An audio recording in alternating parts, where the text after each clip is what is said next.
اعوذ باللہ من الشیطان الرجیم بسم اللہ الرحمن الرحیم۔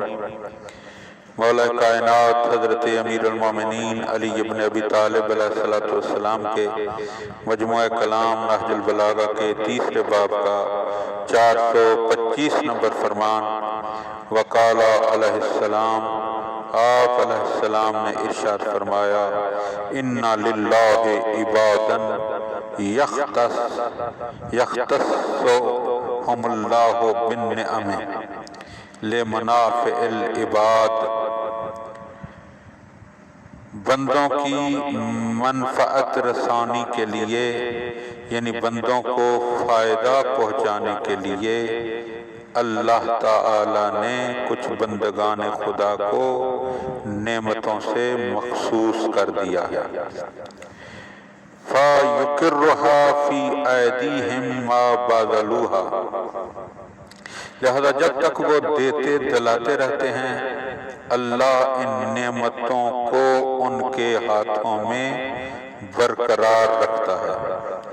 فَإِذَا مَنَعُوهَا نَزَعَهَا مِنْهُمْ ثُمَّ حَوَّلَهَا إِلَىٰ غَيْرِهِمْ، اور جب وہ ان نعمتوں کو روک لیتے ہیں تو اللہ ان سے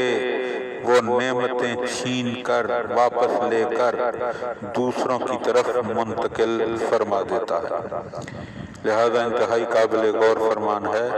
کہ جب تک اللہ کی نعمتوں کو انسان خرچ کرتا رہتا ہے، اللہ ان نعمتوں میں اضافہ کرتا رہتا ہے، کیونکہ یہ اللہ نے اس بندے کو جو اللہ کی نعمتوں کو دوسروں کے فائدے کے لیے خرچ کر رہا ہے، اللہ نے اس بندے کو اس کام کے لیے مخصوص فرما دیا ہے۔ لیکن جب بندہ اللہ کی ان نعمتوں اور اللہ کے کرم سے نعوذ باللہ مایوس ہو کر ان نعمتوں کو روک لیتا ہے، تو پھر اللہ بھی ان نعمتوں کو چھین کر وہ نعمتیں دوسروں کے حوالے کر دیتا ہے، تاکہ اس کی نعمتوں کے جاری ہونے کا سلسلہ جو ہے وہ جاری رہے، وہ رکنے نہ پائے۔ اللہم صلی علی محمد و آل محمد۔